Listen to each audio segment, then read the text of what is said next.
Hello YouTube, welcome in everyone. My name is Mina Irfan and today I'm sharing with you my tips and journey on financial independence, FIRE, which means financial independence, retire early.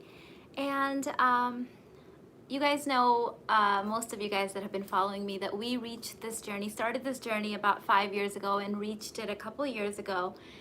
And one of the things that I found is that women are really grossly underrepresented in this journey and in the forums and in the communities. And even the women that are represented, the women that are there, they're molding themselves, I often find, this is my personal opinion, into the masculine kind of realm and doing it the same way that men do it, which nothing wrong with that. You guys know that I love men and I love the divine masculine. But I have discovered over the years that there is another way to do it, and it's more highly in line with the natural feminine ways. And so I would like to share with you today my journey and what we've learned over the course of the last 5 years. And before I do this, what I want to do is I want to take a tally quickly. Does everyone understand what FIRE means? I'll give you guys a quick introduction. So the FIRE movement basically stands for Financial Independent Retire Early, but it really should be changed to Financial Independence Retire Earlier, because the whole goal is to save up and invest enough money that you never have to work for money again. Now you can choose to work, as you guys know, I still do. I enjoy what I do. This is my passion, but I don't have to do it because I no longer need to work and trade my hours for money. So that's what the movement is about. Now, typically the movement has been promoted by, started by all of the books and famous blogs have been written by men. And I'm so grateful because I've learned a lot from them. But when I came to the whole financial independence journey, I thought that there was only that one way of doing things. And I didn't realize at the time that I could do it in a whole deliciously feminine way and still be able to achieve financial independence and be really, really happy. So let me talk to you guys and see. Thank you so much for your compliments. So where do I begin? Let me start with 2015. So in 2015, I learned for the first time that my husband did not really enjoy the work that he was in. He was really, really good at it. He never complained ever about his work. So I just assumed that he liked what he did because he was good at it. And this was kind of a big shock for me. And he opened up and really shared about how in his culture, he's Pakistani, like, so am I from my background, Pakistani Indian, but I was born and raised in the US, and I kind of took it for granted that the freedom that I had to choose my own life and like the career and the jobs that I wanted to go into was something that he had too, and that he had chosen his career. But it turns out, he was telling me that in his country, like, you're either an engineer, a doctor, or like a lawyer, or like there's only like a few things that are considered successful. So he ended up going into the engineering realm. And again, he's always been blessed to have really great jobs, but it wasn't really his passion. So this is what sent me on this kind of journey of researching our options out there, and this is how I found the whole entire FIRE community and the whole minimalism groups. All of that journey I've been documenting on YouTube. So long story short, we figured out the amount of money that we would need to save and invest so that he could quit his job. And this required us to be really, really frugal, really save in all areas of our life, downsize in a lot of ways. Of course, still we were blessed. This is all first world problems. But we really cut back in a lot of ways, and we were able to get our savings rate up to about 80% and consistently keep it there. So not only did we hit our goal magic number, our early retirement number, but we happened to reach it a lot earlier than we thought, and we surpassed that number. But here's what happened. So much to share with you guys. I don't even know where to start. We thought we were going on this financial independence journey, but we really ended up going on this huge spiritual awakening journey. Money has this beautiful way of bringing all the stuff that needs to be healed in a person, in a marriage, in a relationship, in a community, in a family. it has a way of bringing stuff up. And what I really want to say is that this may seem like one journey, but it ended up being 4 different journeys. It was my separate evolving towards my relationship with money, my husband's journey with his relationship with money, our journey as a couple, and then our journey as a family. We have 3 kids. And throughout the process, what we've discovered is that money is not just money. It's not paper. It's not just numbers in a bank account or onto your mint.com app. It's energy, it's nourishment, it's life force energy. And money will bring up a lot of stuff that needs to be healed before it will stick around, right? Before it becomes a part of your flow. So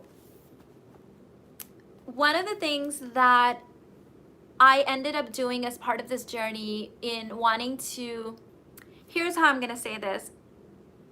Men and women, the way that we perceive money and relate to money and engage with money is very different. It's very different. I know that men and women have been conditioned to feel the same way and work the same way for money, but the way we really have that internal relationship with money is very different. And women place relationships and love above all else, right? Security is really, really important to women, really important to us. But when it comes to choosing between security and love, we often choose love. And so I was in this unique situation where my journey before marrying my husband with money has always been that money is easy to make. Money flows into my life effortlessly. I've never had a problem with money. Even at my worst as a single mom, like I was always able to make it. My issue was that I could never keep it, right? And so when we started this journey, I questioned the amount that we were going to save and how we were going to live. But at the end of the day, I kept saying, well, if my husband is not happy with his work and if this is the only way, I'm going to do it. So I went along with the whole minimalism journey and did it, and it taught me so much. I did the whole frugal thing with Irfan, which he had been doing way before he even met me. He was just that way. But there came a point in our journey where I started to wake up to the fact that I was really blocking the flow of money in my life. And this is when I really started going back to my roots, my belief in the law of attraction, my system of attracting money, my manifesting power. And I realized that this frugal way, we could do it this way, and we were doing it, but it was grossly limiting. It was so limiting. And I just woke up to the fact that I didn't want to go on vacation and stay in the cheapest place. I didn't want to go to the restaurant and not order the meal that I wanted. I didn't want to have to always shop around for the cheapest dress or wait for the sale. Like, I internally just didn't want that. And so it wasn't something that I was willing to sacrifice, like my husband's health or his livelihood over. Like, I wanted him to be happy. So I remember having these conversations with him, like as we were doing this thing, as I was, you guys know, we made so many videos documenting this. I would every so often go back into that state where I would say to him, are we ever going to be able to come out of this frugal thing and be able to spend the way that I really want to? Am I ever going to be able to dress the way that I want to? Am I going to still be able to buy the shoes that I like? And he would say, just trust me. We're going to be able to do it. We're going to have to make some adjustments, but I need you to trust me. And so I would surrender. I would trust the process. I would say, okay, if this is what he thinks we can do it, we can do it.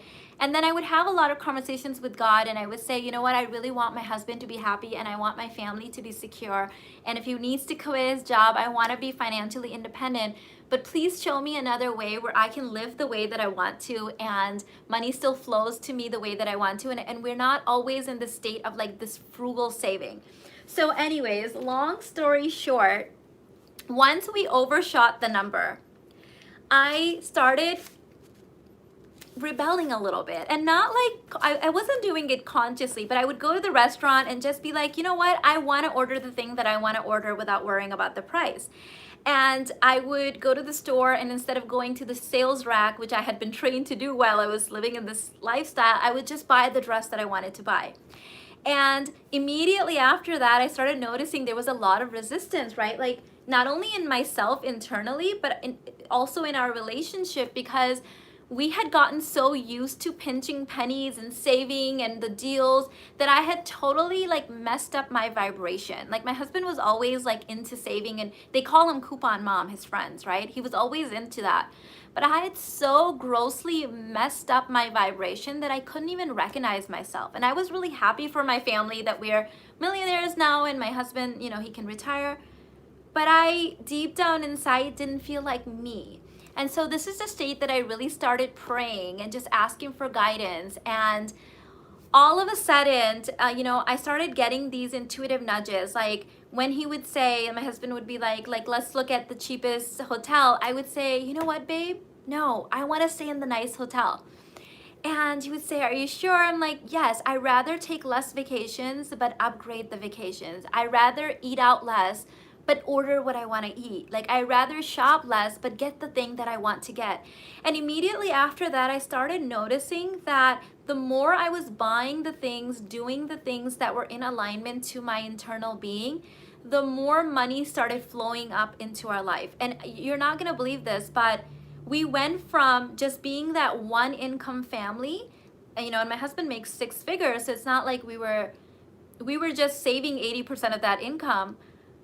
But I started having all these incomes open up, all these passive incomes. I now have over 45 passive income streams just on my own, not even counting my husband's income.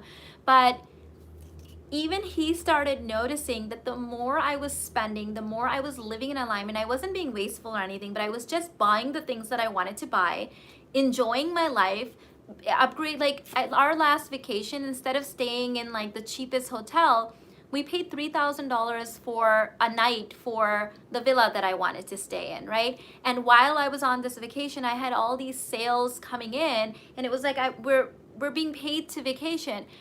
It happened enough where my husband started to notice it.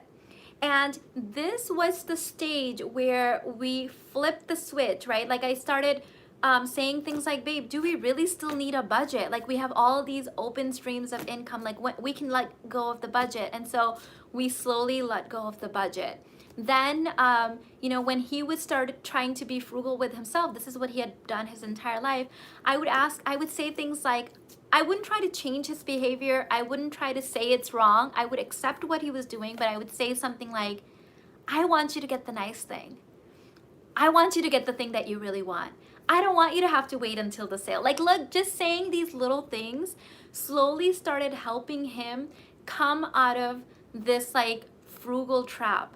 And I tell you, the more we let go of the budget, forget about like trying to get the cheapest thing, we went from not ordering drinks ever into a restaurant to getting to a place where I would say, I'm not sure if I want this drink or this drink, and my husband would say, let's get them both. So this was such a big transformation for both of us, because like I said, we're really a marriage made in heaven, because I was coming with the power to manifest all this money but not being able to keep it previously.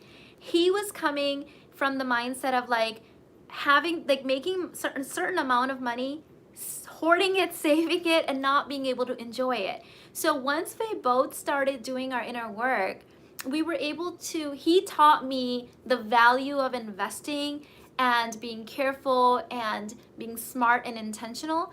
And I taught him how to fucking enjoy your life and enjoy your money and just like have fun with life and take the vacations and upgrade the thing. So this has been quite a journey for both of us. We now are financially retired many times over. Money flows from all different divine sources. Money has become so easy. We spend in the places that really bring us joy. We're not wasteful. We still invest a large part of our money. And here's the funny thing. You want to hear something funny? We were saving really like painfully in a lot of ways. I don't regret the journey because it taught me a lot about happiness and myself and standing up for myself and boundaries and about money so much. I don't regret it. But we were saving so hard and saving 80% of our money.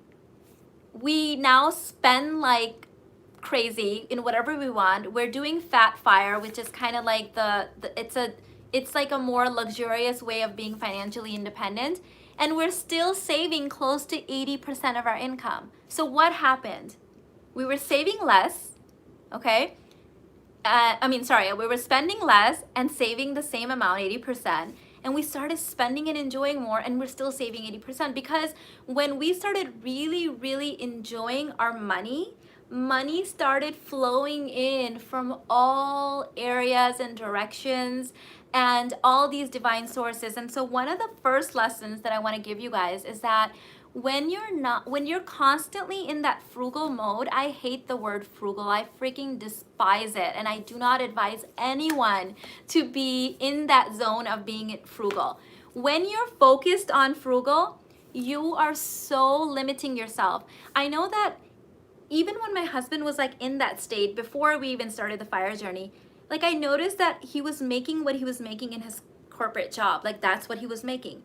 When we finally got out of the whole frugal trap, not only did I start making obscene amounts of money in my business and flowing in all areas while I sleep, he started making way more money in the same job from all these bonuses and all these different ways.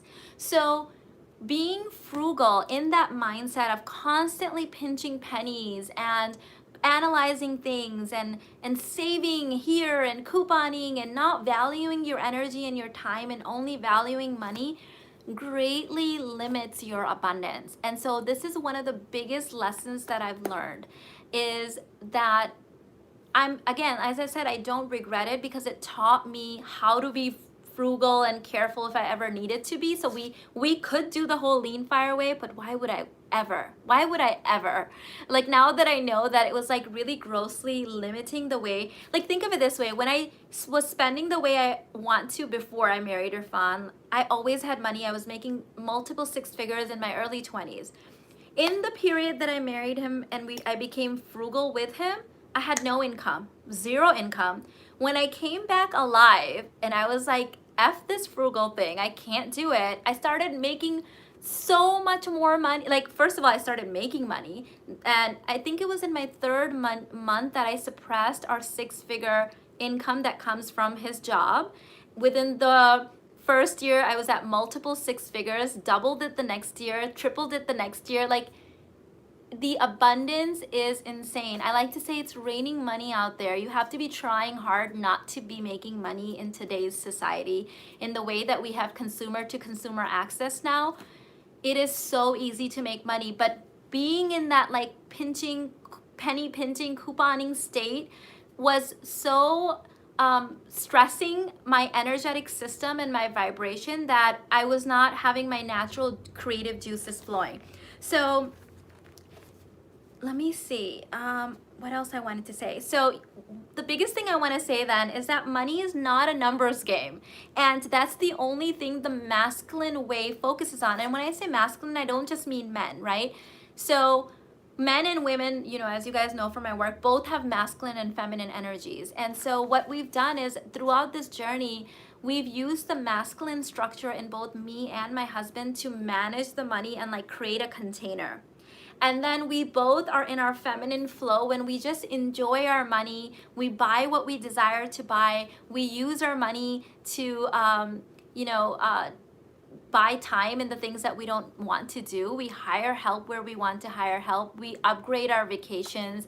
We wear nice clothes. We eat nice food. Like, we don't worry about that. And honestly, if we were still doing that from the beginning, we would have never needed to be frugal. Okay, so let me see what you guys are saying. Give this video a thumbs up. Is this making sense to you guys? Right? So money is not a numbers game. It's emotions. Money is emotions. Money is energy. Money is life force. Money is nourishment. And so being extremely frugal is not the only way to do fire. You can do fire, you can do the whole financial independence there's lean fire, medium fire, and fat fire. And we're at the stage now where we're just living life, enjoying it, and just trusting that money will keep coming in. We're not spending 100% of what comes in. We're still saving. I think it was at 77% or something like that last time we checked. We do every 3 months we have a money meeting. We call it an abundance meeting. And so it's not really just focusing on the numbers. We pray for 90 minutes, we meditate, and then we have like a 30-minute session, 30 to 40 minutes, where we voice, each of us gets a turn in talking about any fears that are coming up, any insecurities about money, anything that we want to be seen for, anything we want to be heard for. This is a space to like vent out, air out anything that's coming up. It's not a place where we judge each other. It's not a place where we're trying to fix each other. It's not a place where there's any judgment. It's just a safe place for us to be spiritually, emotionally, and energetically aligned when it comes to money. Then the third phase of it. So first phase, by ourselves, pray, meditate, see what comes up. Second stage, come together and kind of vent and talk out anything. Third stage is we sit down with both of our laptops and we have Excel spreadsheets on our goals, on all of the different passive income sources that come in through my business, all of the investments, all of the, his incomes, and we sit down and we just make sure that everything's on point. We're on a mint matches up with anything and any numbers that we want to update. We have kind of a vision board that we've done together, and even though we have passed our early retirement number and passed it again, and like we keep updating it, and so just to kind of challenge ourselves and energetically call forth new levels of abundance, we will often update that number. This is also a time where we look at if there's any space in either of one of our lives where we're spending a lot of energy but where it's not like a good ROI. So like any business ventures where we're spending time but like it's not bringing in any good enough amount of money, and then we're like, okay, time to shut that down. So this journey, this financial independence journey, it starts out as a money journey, but it is so far beyond that. It's taught me so much about having my own voice. It's taught me so much about financial literacy. It's taught me that my vibration and my energy and my time is something that's far more important to me than a number, right? Than any money. And that saving money is not the ultimate goal. Enjoying life, being happy, being surrounded by love, having health, having energy is the ultimate goal. And so if I need to use my money to invest it correctly, one of the other biggest things that I want to offer any females watching this is that you're in the fire community, there's this talk about investing, right? So that you can get a return on your investment. We do this too. We have a whole portfolio of investments. But while we were doing this, I did something that no one ever talks about. I spent a lot of time, energy, and money investing in myself. So while as a family and as a couple, we were investing in stocks and bonds and banknotes and all this stuff, I was investing in my self-development, in my growth, in my intellect, in my wisdom. And the more I grew in confidence, in wisdom, in intellect, in embodiment, the more channels of money started opening up to me. So I became the most important part of our portfolio, which I know this sounds kind of crazy to say this, but at the end of the day, the numbers can change, the money can fluctuate, right? Right now we had the COVID thing going on and the market did its crazy thing. And initially it appeared like, everyone's losing money, and we lost a little bit and then shot up, and our portfolio went up larger than it was before the COVID thing happened. So why? Because we were able to keep our energy up. We were able to keep our vibration high.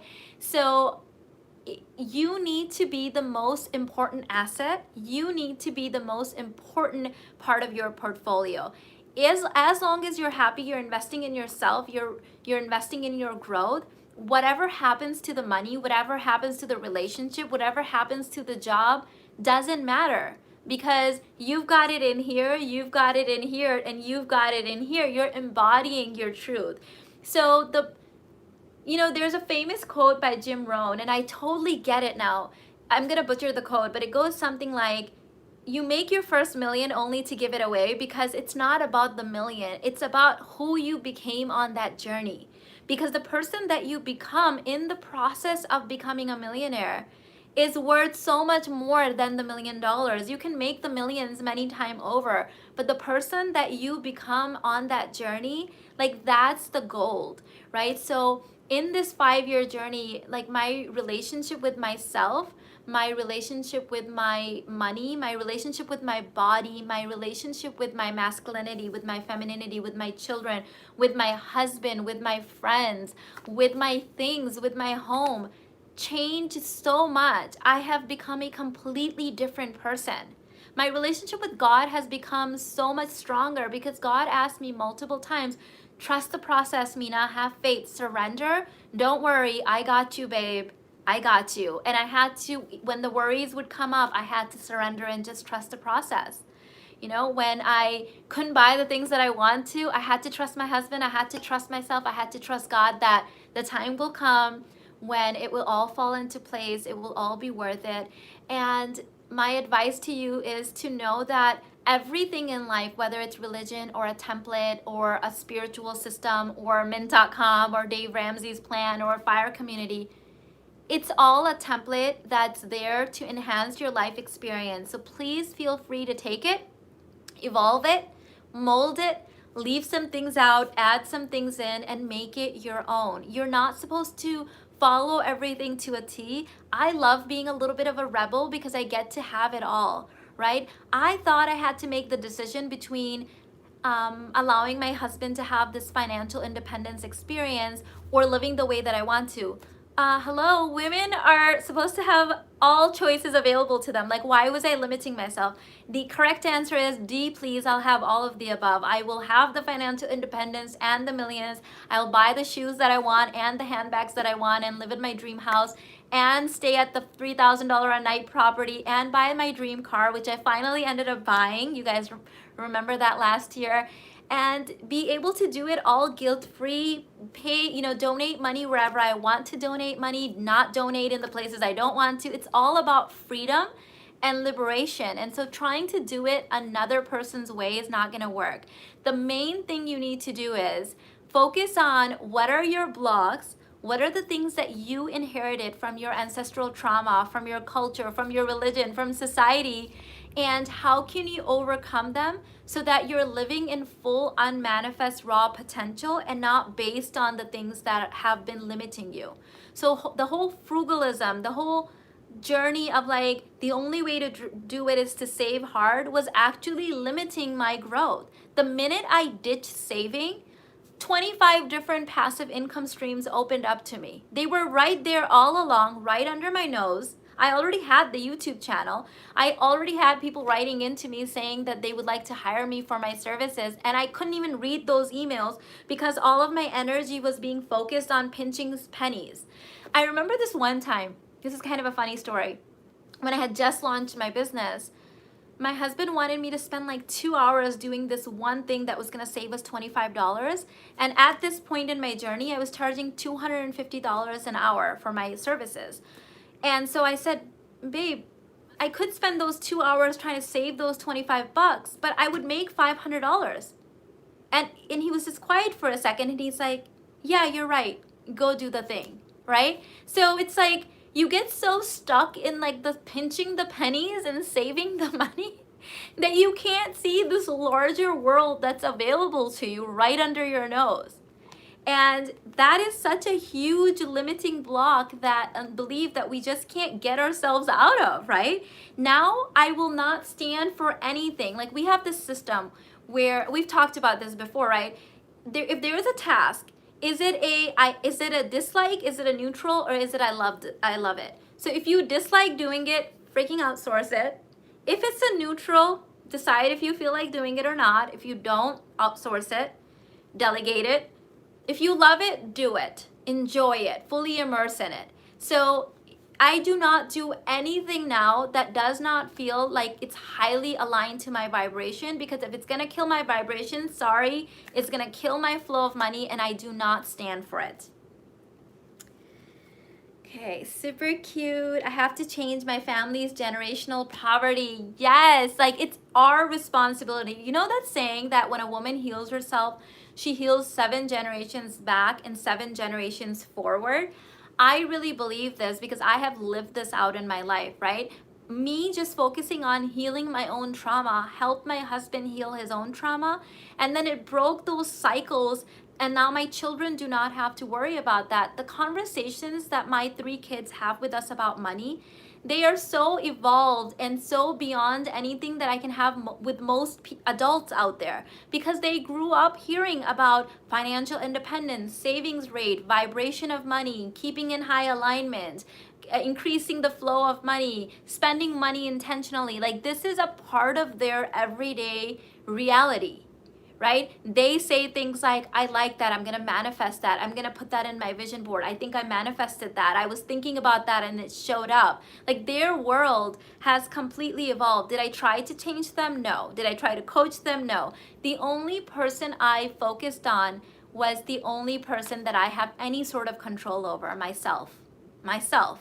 I didn't try to judge anyone else's journey, force anyone else's journey, try to become a role model to anyone else. I just did my thing, focusing on my trauma, knowing that I'm also bringing in trauma, money trauma, into this relationship and into this dynamic. And once I heal my part, it's gonna create a ripple effect anyways, right? Because like I always say, there's you, there's money, or there's you and there's your partner, and there's you and your child, and then there's the third dynamic, right? There's the third entity that you both have created together, the relationship. Once you change, it sends a different signal to that dynamic, and then that changes the other person's behavior and dynamic towards you, if that makes sense, okay? How to create the masculine structure. Can you elaborate a little more on this? Yes. So the masculine structure for me was knowing and becoming really conscious of the things that I buy because they really raise my vibration versus emotionally. That's a masculine structure, like noticing it and then being aware of that, right? Like, I've got my eyes on you. Having a system of managing things coming into the house, having the Excel spreadsheets where we lay out all of the passive income streams, all of the active income streams, the mint.com structure that my husband set up, the investing strategy that we both work on every 3 months, that's all the masculine structure. That makes sure that we've got our eyes on it, like we're measuring it, and that we're kind of aware of what's coming in and what's going on. The feminine flow part is the faith, is the being in a place of receiving, saying, yes, please, I would like more, please, I'm enjoying this. The feminine part is also making sure that my vibration is high on a daily basis. How do I do this? I enjoy the things I currently have. I wear the nice clothes at home. I use the nice, I'm looking at my beautiful glass over here. I use all my nice china and glasses, and be in a place of gratitude and appreciation. And we both do this. It's not like my husband's doing the masculine part and I'm doing the feminine. We're both doing the masculine and we're both doing the feminine, because the feminine part is actually what makes you enjoy your money.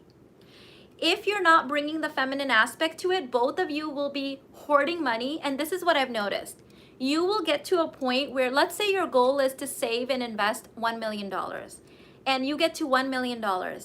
You will still be pinching pennies after that, not being able to enjoy, staying in the cheapest places and walking extra miles versus taking the cab or the Uber. Like, you'll still be in that state. Then you'll say, okay, when I get to 1.5, then I'll spend more. Then you'll get to 1.5, but you have no nervous system or energetic way of being to be able to spend more. And here's the crazy thing. You think you're saving, but what if you had 10 million available to you, but because you're being in this low vibration of frugal saving state, you're only getting the 1 million or the 1.5 million because that's all you're calling forth. So we had a goal of reaching 2 million, and we did it, right? The frugal, right? All that way. But once I was like, F this, like, I'm just gonna spend the way that I want to. I'm gonna buy the bags. I'm gonna eat the nice things. the millions started coming in faster from all different sources. And I used to have this affirmation where I would say, I want more money than I could ever spend. Now I make more money in my sleep than I could ever spend.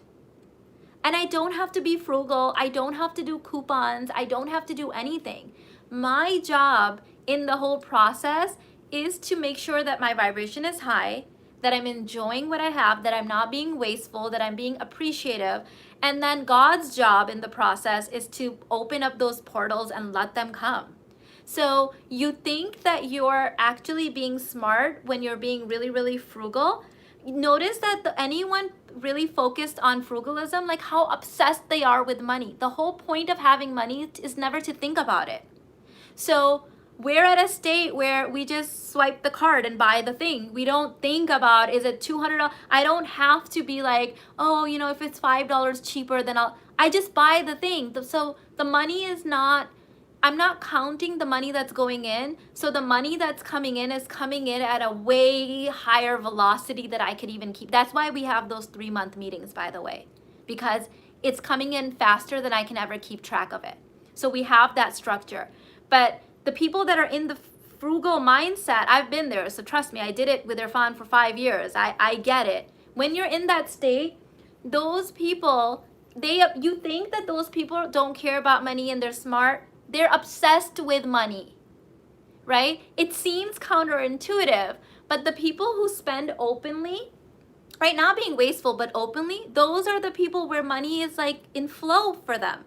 The people that appear like, oh, they're frugal and they're not materialistic and they're not into consumerism, those people are generally really, really obsessed with money because money is always on their mind.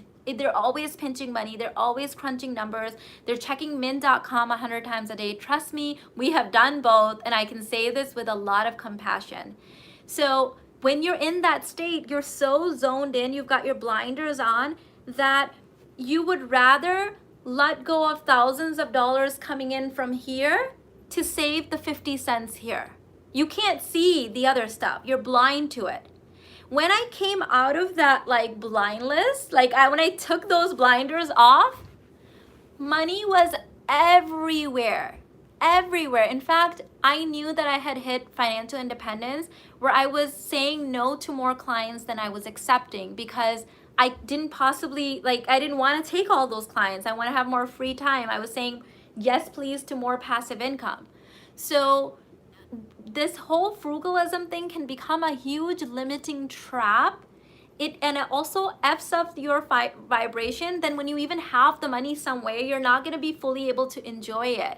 You're constantly, I would remember after we were even millionaires, we would go somewhere and my husband would want to do the whole restaurant.com thing and all this stuff, and it would become this whole awkward transaction, and then he would be calling his best friend and telling him, and then it was like, let's just freaking enjoy the meal. Let's just eat and enjoy our company.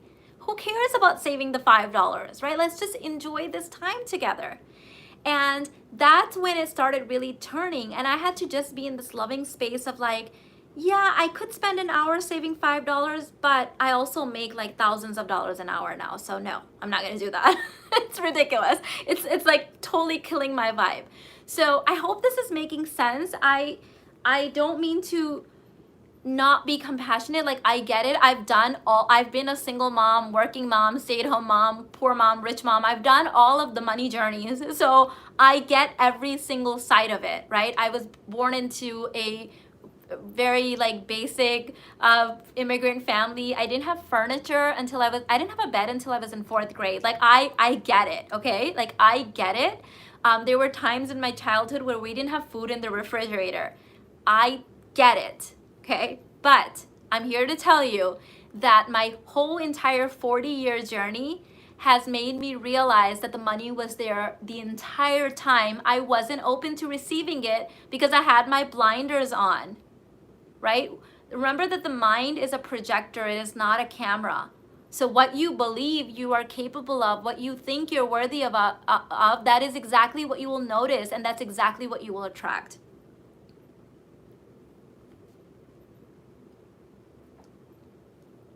Tess said, being in a 9 to 5 type of job, how does one go into looking at other streams of revenue? I would be starting at step 1. Tess, this is a fantastic question. So can I just share with you what I did? So I got my first job at about 16 and a half, 17 years old.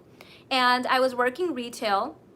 I was working in a retail shop. Then I switched job to another retail shop, which my second job. And at this time I was 18. At that retail job, within the first couple of months, the president of the company noticed that, it was JCPenney, by the way. He noticed, he was like the big guy there. He noticed that I was really friendly, I had a nice smile, and I was always greeting the customers, and I had very high sales rates. So within 2 months, he promoted me as their receptionist. Within a couple months, I became his assistant. From there, I got my first corporate job, started there as a receptionist. Within 3 months, became an administrative assistant. Within 3 months, became the executive assistant for the CEO. So wherever I went, I moved really fast, but I also realized that the whole 9 to 5 thing was like really soul crushing for me. Like I just couldn't do it. So I knew that I didn't like it. I knew I was exhausted at the end of the day. And I knew there were people around me that were business owners that were making a lot more money than I was. And I also was watching, like these 2 bosses that I had, they were both like Jewish men, and the Jewish community is like freaking on point when it comes to their like money and like their work ethic. And so I got this like really first class seat at like being able to see like their thought processes and like the way wealthy people live and the way that they interact with money. So I would come home, and this is now I'm like 19, and I would write down things like, I hate my job. What would it feel like to have a job where I didn't hate going to work? What would it feel like to have money coming in faster than I could spend it? And so I didn't know the answers. I just had these questions, and I would write them down. And I didn't know this at the time, but I was manifesting. I was like putting it out there in the universe that I don't know the answers. I know I hate this, can't do it. I would still show up to work, be super perky and happy and do the thing. But like I knew that there was more, right? And so when I was 24, my mom got into real estate, and I noticed that like she started killing it in real estate. And I'm like, this woman, my mother, she's an immigrant. She doesn't have education from here. Her English was barely understandable. I'm like, okay, I'm born and raised here. I went to school here. If she can do it, I could do it. And so I got into real estate, became a mortgage broker, started my first construction company, started flipping properties. It all came from noticing that I effing hate those jobs and that there's something else. So first step, ask the question, and then don't worry about answering it. The brain cannot answer the question. The brain is an outdated mode.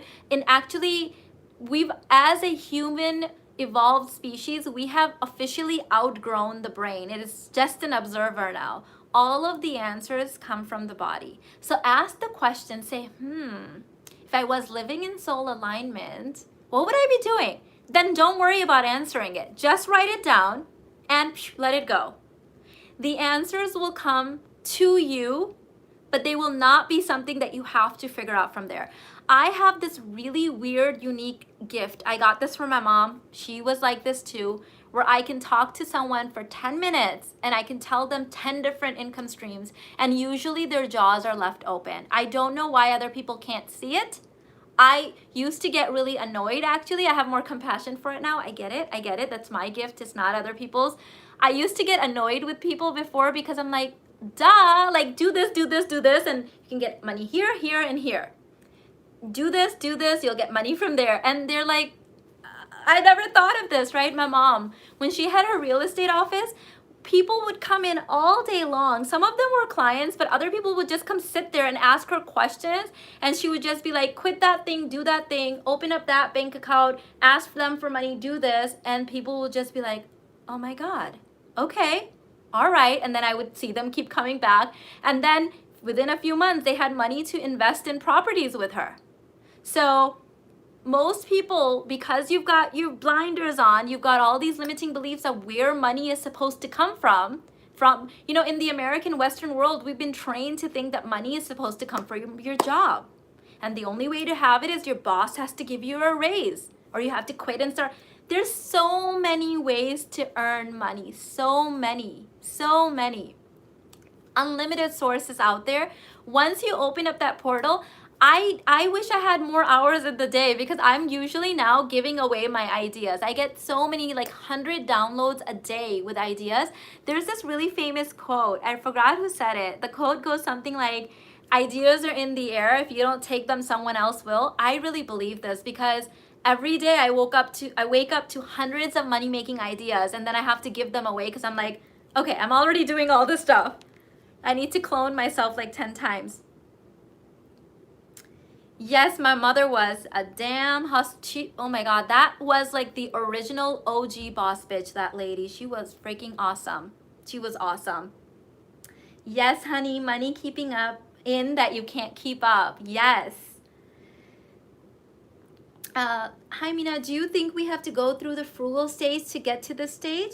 Such as if you're living paycheck to paycheck, do you just have to go through that stage to get to the next? No, you don't. It's not, it's one way. It is one of the most painful ways, because it's gonna limit your vibration and kill your mojo to an extent where even when you have money later on, you're gonna have to do so much inner work to be able to spend. I have seen this in myself. Even though I only lived this limited way for 5 years, my husband had been living that way for 30 some years, right? I could see on his face, like, when it came to that point where I was like, no, I want you to get the expensive jeans. They look better on you. I just want you to get the nice shoes. I don't want you to get the cheap ones, right? You could see how hard it was for him. We were freaking millionaires already at that point. He can afford the nice shoes, right? And he could do it for me. Like, he would, he took me to buy my Lexus, and, we paid cash for it. And since it was for me, it was okay for him. But I could see how hard it was for him to do it on himself. And so you have to undo that then. So I don't think that the frugal stage is the only way. Now, if you are being wasteful, now here's the thing. My mother and both my mom and dad had this superstition. It comes from their culture. It saved me. It also aligns with law of attraction. My parents always used to say, there's this concept of barakat. I don't know if you guys understand, but barakat, the only way to explain it in English is the blessing and flow of money. If someone else speaks Arabic and could please help me out and give me the true definition of that, the word barakat would translate to the flow and blessing of money. So my parents would say that people who waste food, who throw away food, their barakat goes away. And so I grew up with this concept that, okay, you shouldn't be wasteful, okay? So I always had this in me. And so when I became frugal with my husband, on this journey, that was kind of my saving grace, that at least I'm not being wasteful. But the truth is, when I buy a Chanel bag or a Lexus or this pretty dress, I'm not being wasteful. This stuff lights me up on a level that most people can't understand, that it makes me so joyful and so happy. And it's so weird. Like, my husband is an engineer. He's super physics, super masculine, logic, rational. He has noticed that on a day where I spend $5,000 on myself, our income that day will be like if this is our income, if it's doing this and Mina spends $5,000, this is the income for that day. So he has even noticed, and I don't know what it is. I am just one of those people, and I believe every single person is like this, because the women that come work with me, this is what happens to them too. When you start really aligning with the things that make you truly happy, money starts flowing in, because you realize that we're all manifesting from the same raw, unmanifest potential. God will never run out. There is unlimited supply of God. We're all made of God. That Chanel bag is made from the same divine source material as stars, as me and you. This is now scientifically proven, by the way. This isn't woo-woo stuff. We're all made of the same stuff. So when I trust and I believe in abundance, and I'm creating from that childlike, raw, unmanifest delight, and I'm buying something I adore and love and cherishing it and enjoying it and using it, I'm in alignment. But it also teaches you, when I'm about to buy something and my vibration's like, meh, then I go, no, I'm not gonna buy that. You know, I can afford it, but I'm not gonna buy it because that's not doing anything for my vibration. So does this mean that I go and I don't look at prices? No, right? I still have the wealth consciousness. So if I go and, like when we were gonna go buy the Lexus, right? We didn't pay MSRP, right? We went and we negotiated and we gave them our price, and my husband said, I'm gonna buy my wife a car today. This is the one she wants. Your dealership is our home dealership. We would rather give you the business. This is what I want to pay. I'm gonna pay cash right now. You have a couple minutes to decide, or I'm going to the other dealership. And so they looked at our price and then they said, done, right? So we didn't say, here, just take all our money. Like, we're still smart, but we're not like penny pinching and being frugal in ways that were completely killing both of our mojo, and it was just didn't feel right. Okay, so let me see what you guys are saying. I am a millionaire, babe. I will allow the universe to decide how. Thank you, Guru Mina. You are welcome, babe. And I'm gonna answer any questions you guys have. I do want to tell you guys, I have, for the people that are joining me new, join my 3-day Money Mojo Challenge. It's on my website, theuniverseguru.com. For those of you guys that have been following my journey, what are you waiting for, babe? Join my Money Magic Mastery Program. It's a 6-week course. We're going to go really deep. This isn't a course on numbers. This is a course on your energy, on your trauma, on your vibration. If you've already done the free challenge, the Money Day Challenge, Money Vibe Challenge, you know how deep this stuff is. We want to get at the core and see what are the vibrations that come up for you when you spend certain money. What are the belief systems that are holding you back? What are the things that you need to forgive?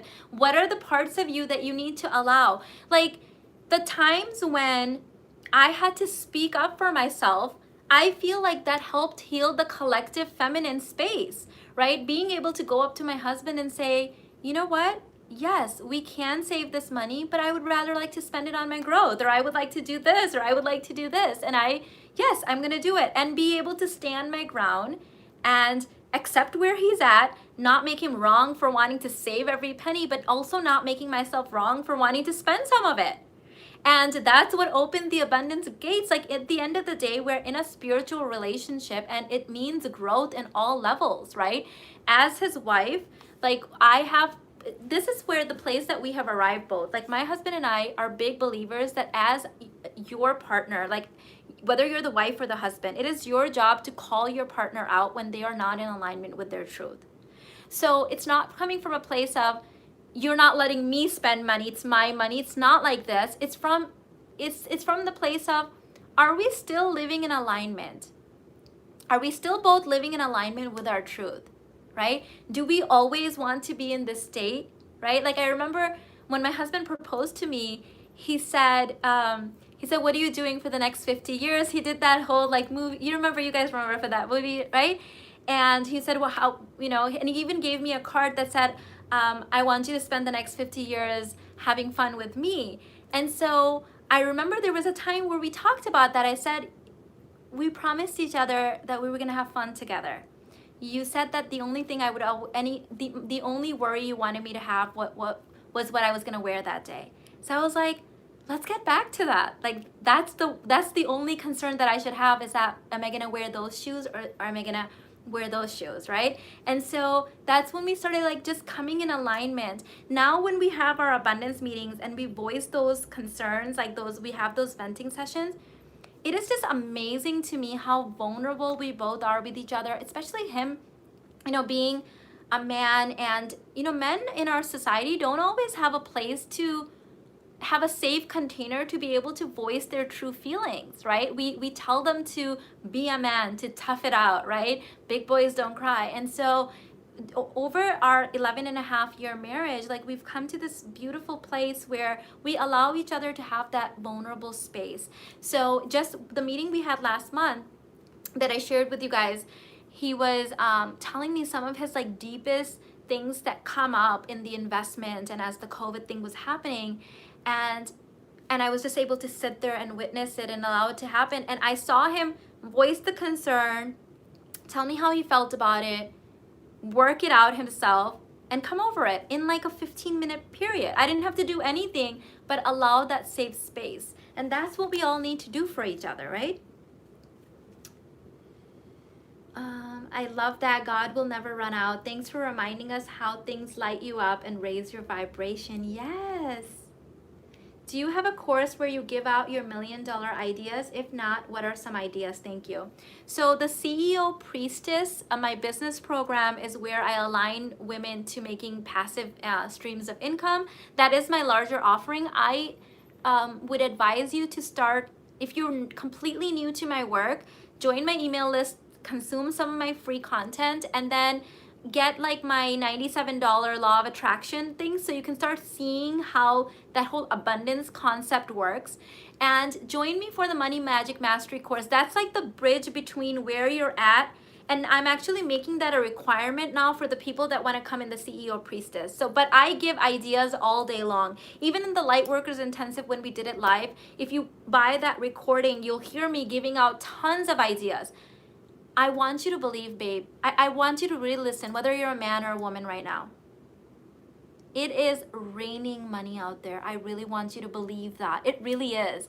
I spend more time saying no to projects at this time. If you check my email, I get so many product placements. People want to put candles behind me, water containers. People want to send me these weird period underwear to try.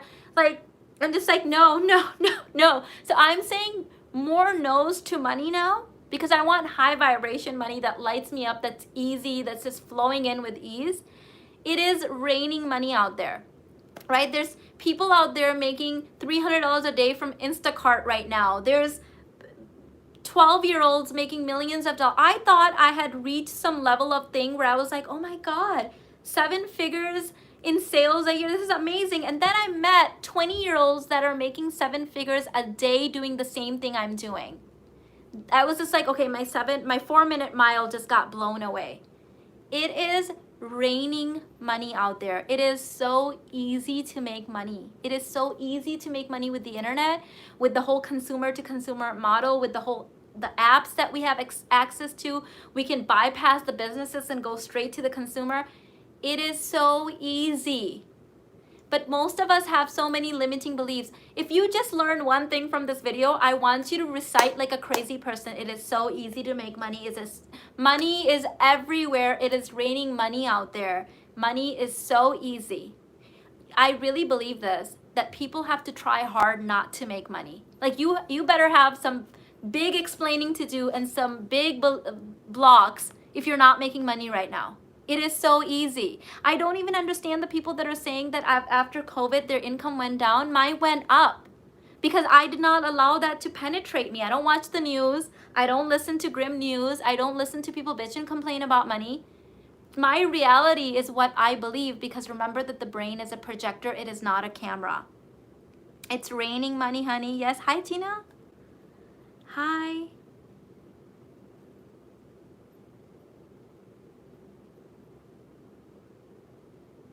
I need you to do that for me. Tell me where to invest my money. I'll do my best to give the universe a chance and apply your teachings as always. Beautiful.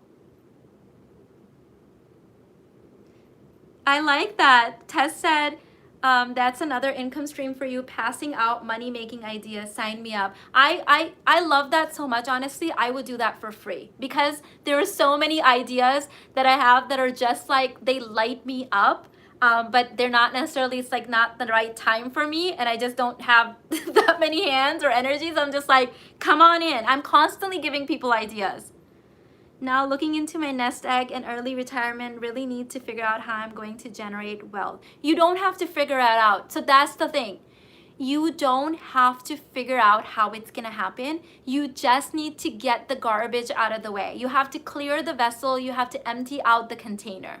So another way of saying it is you have to unblock, and you have to be in a state of receiving. And as woo-woo as that sounds, as much as I am a law of attraction advocate, I'm also a very practical woman who's lived in poverty, who's had the whole single mother journey. I've been raped. I've been sexually molested 3 times. You guys know I'm a pretty practical chick that's been through some shit, okay?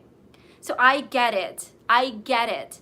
And I'm here to tell you, that a lot of what we've been taught and a lot of what we've been told, it's all lies. It's all lies. It's all limiting beliefs. You have to believe that you are unlimited potential, and anyone can do this. Children are doing it now. Children actually can do it even easier because luckily they have less limiting beliefs than we do. The older we get, the more limiting beliefs and baggage we seem to hoard, right? It is really, really easy to make money in the time that we live. It's always been easy, but it's never been this easy. It's really, really easy. Let me tell you, when I started my first business, which was my real estate, my second business was my mortgage company, third business was QuadStar, my real estate flipping company. When I started those businesses, I had to spend a lot of money to start those businesses. I had to buy real retail space. I had to hire contractors. I had to get licenses. I had to open special bank accounts. I had investors. I had bank accounts, right? I had all accountants. I had an attorney. I had 3 attorneys, right? When I opened this business, like 10 years later, the one I'm running now, you know how much it cost me? $0 freaking dollars. Zero. Zero money. Zero money. Why? Because of the internet. It is so easy now. Stop complicating it. It is so easy. So easy to make money. The girl that delivered our Instacart, she was like 19, 20 years old. She's doing this all day long making money. I had a whole chat with her. They're making like $300, $400 a day doing this. She's like 19. I don't know how old she was. She looked very, very young. But she's a young girl making money out there. Like, there's always ways to do it. I think when you think you have to figure it out from the brain, let me tell you, all of my ideas come through my divine source, through my body, through my intuition. None of them come from my brain. In fact, if I ever engage the brain, I talk myself out of it. The brain is such a hot mess of survival. It only knows how to do one thing: keep you safe. Guess what? We're all safe now. We're all safe. Society is so much safer than what it was in the caveman days. Wouldn't you agree? I have an iRobot that vacuums my carpet for me. I have a washing machine, a dishwasher. Like, these are all conveniences our ancestors didn't have. Yet we've overcomplicated our lives. It's really, really easy now. It's really easy. How to attract a woman with your mentality to be my friend? You got me. Who else do you need, girlfriend? Hello, come in my circle, come in my portal. I've got like a bazillion portals and programs and 1,400 free videos and an email list where I email you every single day with ideas and tips and inspiration and prayers. Hello, I'm offended. You've got me. I felt called to pursue real estate for years as an additional stream of income, but never really acted on it. How do we identify what opportunities to pursue versus pass on? It should light up your soul and freak out your brain. So if it scares your brain and lights up your soul, that's usually the right thing. Do not involve your brain in decision-making processes. We've outgrew it a long time ago as a species. The human species has officially evolved, yet we're still using the brain in the caveman days, from the caveman days. The brain hasn't evolved. Our consciousness has evolved. So it's all in the embodiment. It's all in all the stuff I've been teaching you guys here for free for 9 years now. I've been on YouTube for 9 years now. In my programs, in my trainings, in everything. You don't even have to buy anything. If you just consume my free content here and go and sign up for my email list, I give it all away because I love you guys. This lights me up. And my account, I've said many times, I go straight to the source. God says, do what you love, live your bliss, and the money will follow. And I listen to God all the way through. I get all of my dresses, 100% of them right now, from White House Black Market. I am not sponsored by them. They've tried to hire me many times when I've been to their stores, but I honestly just love their stuff. Hi, Mina. Yes, I'm over the frugal fear scarcity mindset. I'm stepping into abundance. Stephanie, I actually had a dream that you're launching your business, and by the way, whatever it is, whatever it's coming to you, it's gonna be huge. Please go on with it. This happened to me 2 days after you sent me that testimonial. I was doing my evening meditation, and when I came out of it, I clearly saw your picture, knew that you're coming up with some kind of an idea. Either you have it or it's coming to you. It's gonna be huge. Go for it. Go for it. I followed you and your hubs years ago and followed your tips and got out of debt and increased my income. I'm so glad, Tess. This is one of the things that I feel so blessed with. I get so many messages from women, women, men, children, all people that have been following my work saying that I have somehow impacted their life, and I'm just so grateful for that. I've had 3 women just in the last few weeks say that they became multi-millionaires since they started following our content, and they were like not anywhere near that space. A lot of these women were really, really broke when they started watching my free content, and they're multi-millionaires now. How did they do it so fast? Faster than me? They applied the tips that I give, the embodiment, the meditations, and they started creating those multiple streams of income. One of the biggest things that all of them said was that they faced their fears. Like I constantly said, do the thing, face the fear, the money is on the other end. The money is behind the fear, it's on the other end. You have to do it. I know it's scary. I still face my fears every single day. I go through everything that you guys have been through, the imposter syndrome, the frauds, all of that shit. I'm not immune to it, right? Like I have that stuff come up too. I do it anyways. I surrender it to God. What I'm doing here is larger than me, right? It's God's work. God has asked me to use my light, my shine, my happiness, my joy, and spread it and give it to the people that are ready to hear the message. So if I'm having a weak moment or a bad hair day, like I'm not gonna come in the way of God's work. And so it's bigger than you. This is sacred service, baby. You're so ready for it. Think of it this way, like God wouldn't send out its warriors out into the field without true abundance. Like, you know, if you were sending out your warriors, you would make sure that they had abundance, they had food, they had shelter, they had clothing, right? We have all of that available. We've just forgotten. So join me, Money Magic Mastery. We're in the pre-sale right now. I've even extended the payment plan. One of my subscribers reached out and she said, babe, I'm so ready for this, but I need a longer payment plan. I told her I was gonna change it for her and change it back, but when I changed it, Irfan was like, don't change it back. And I was like, okay, I got you. We're gonna leave it. And so that's what I love about my husband too. He just has the biggest heart. He's a really, really generous person, and he understands that the work that we're doing is so just beyond the two of us, that our journey, the only reason for it was that we can inspire other people and hopefully show you guys what is possible for you out there. And so like I said in the beginning, this was supposed to be our financial independence journey, but it became this huge spiritual awakening. We have become so much closer to God. We've become closer to each other. My husband is truly my best friend. He's my rock. He's my everything. And if it wasn't through this journey and the trial and error and the crying together and the learning and the praying and the getting through the hard times, we've weathered the storm of losing parents and having family situations come up and illnesses and all the stuff that everyone else deals with. But at the end of the day, like if you guys are united and you're really committed to doing this journey together in the most spiritual way possible, nothing can stop you. God's with you. And I love you guys so much. Thank you so much. And I'll see you in the Money Magic, on the email list, in my groups. I love you guys so much. I couldn't have done it without you guys. I really couldn't have. Thank you so much. Bye.